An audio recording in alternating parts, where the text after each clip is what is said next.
tergantung pada switch yang terhubung dengan PC tersebut. Contoh, di sini pada PC 0 default gateway-nya 192.168.11.1, sedangkan pada PC 3 default gateway-nya 192.168.12.1. Nah, di sini ada perbedaan antara 11 dan 12 ya pada bagian sini. Itu menunjukkan bahwa komputer tersebut berbeda switch. Nah, dan default gateway pada PC-PC tersebut tergantung pada switch yang terhubung pada PC tersebut. Lalu selanjutnya kita masuk ke konfigurasi antara switch dan juga router. Lalu selanjutnya di sini kita akan mengkonfigurasi antara router dan juga switch. Di sini kita lihat dulu switch yang akan kita hubungkan, yaitu switch 0 dengan router sini melewati jalur FA 9/0. Maka kita buka router, tekan routernya, lalu kita pilih jalur sesuai yang tadi 9/0, kita pilih. Lalu di sini kita harus mengisi IP address dan juga subnet mask. Di sini IP address diisi dengan default gateway yang ada pada switch 0 tadi, yaitu 192.168.11.1. Lalu jika sudah terisi, maka otomatis subnet mask juga langsung terisi di sini. Lalu setelah kita mengisi keduanya, kita tekan enter. Nah, jika sudah di enter, kita pencet di sini on. Klik on di sini, maka otomatis switch 0 dengan router terhubung, ditandakan dengan jalurnya yang sudah berwarna hijau. Lalu selanjutnya untuk menghubungkan switch-switch yang lain, kita melakukan step yang sama pada switch 0 dengan router. Lalu selanjutnya kita akan mengkonfigurasi antara router dengan server. Di sini terlebih dahulu kita lihat jalur yang akan digunakan untuk terhubung dengan server. Lalu selanjutnya kita juga lihat terlebih dahulu IP address yang ada pada server. Di sini IP address-nya 192.168.13.5. IP address pada server ini digunakan untuk mengisi DNS server yang ada pada PC-PC tersebut. Di sini kita bisa lihat DNS server terisi sesuai dengan IP address server tadi. Lalu selanjutnya untuk menghubungkan server dengan router, kita tentukan dulu jalur mana yang dilewati oleh server. Di sini kita bisa lihat FA 6/0, maka kita tekan router, lalu di sini kita ke config dan kita pilih jalur yang dilewati oleh server tersebut. Di sini ada fast Ethernet 6/0 juga, lalu kita klik.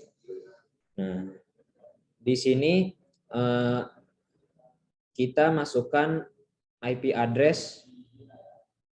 Di sini kita masukkan IP address apa? IP address server. Default gateway. Oh, default gateway ya. Default gateway ya. Lagi di sini. Di sini aja gitu ya.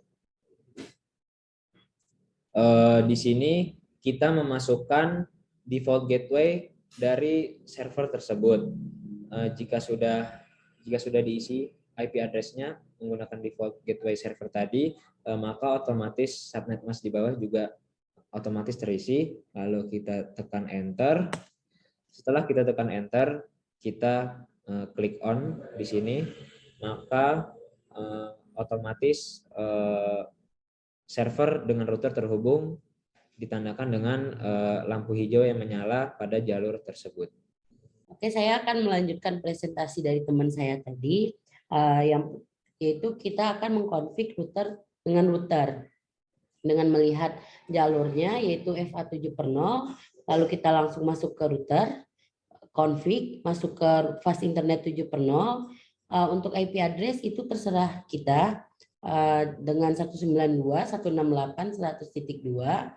Terus untuk subnet mask itu nanti bakal terisi sendiri, enter. Terus kita onin agar mereka bisa terhubung. Terhubungnya itu bisa ditandai dengan warna hijau di sini. Nah, selanjutnya kita akan nge-config juga di router 1. Ini router 1 sama seperti yang tadi, kita harus melihat jalurnya terlebih dahulu di FA 4/0. Di sini Terus kita juga nge-config 100.3 yang dibedainnya yang di belakangnya. Karena router itu kalau sesama router itu harus sekelas. Jadi 192.168.100.3. Selanjutnya kita akan mengkonfig RIP.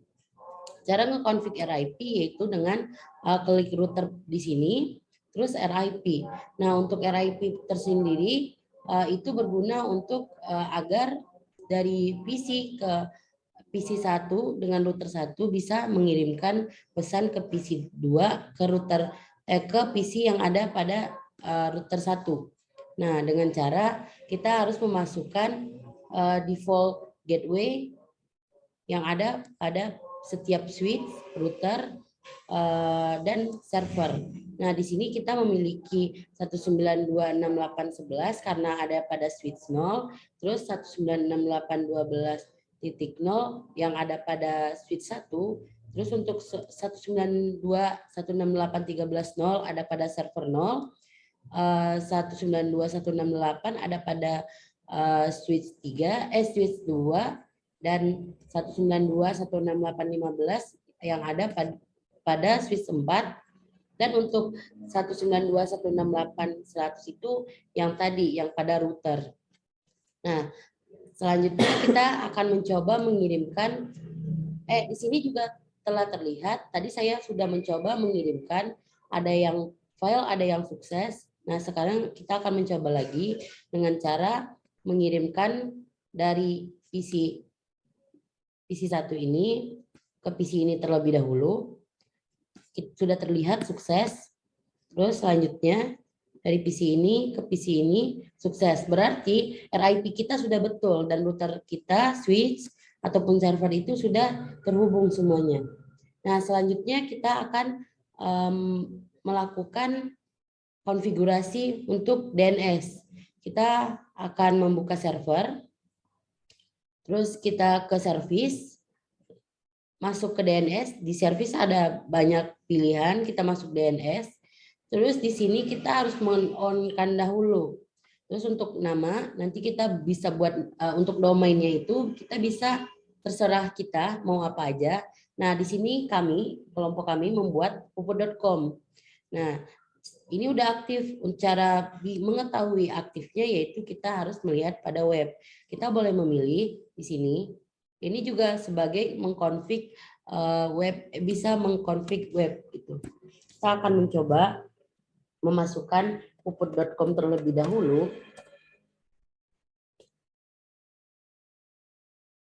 Nah, jika udah dikeluarin ini berarti ini udah betul. Berarti DNS kita sudah aktif. Nah, kita akan mencoba lagi dengan IP server. 16.13.5.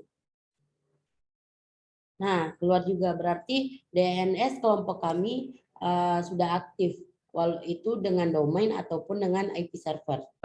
Pertama-tama untuk kita ke server dulu, lalu ke service. Nah, di sini kita on-kan dulu. Mana tadi?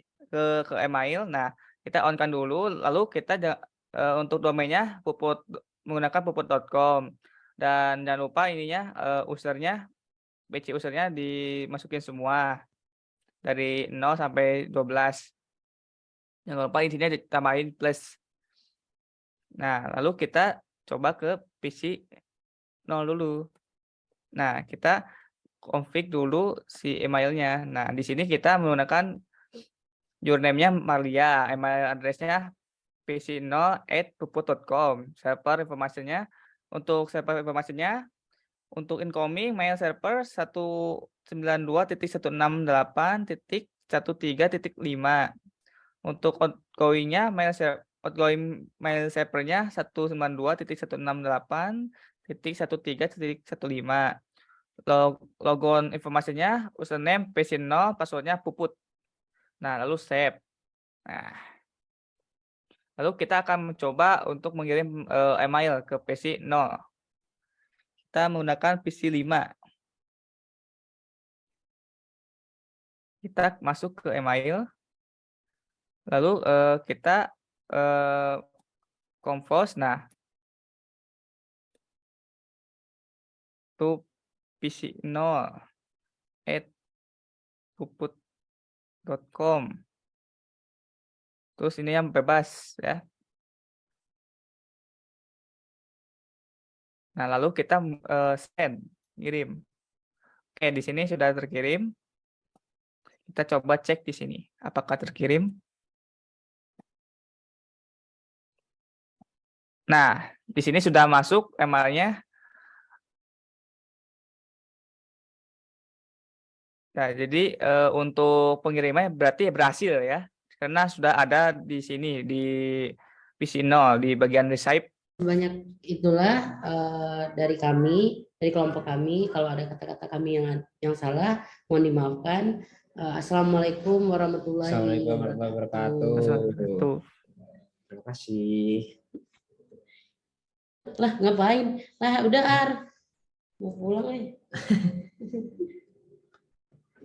Stop recording. Lah,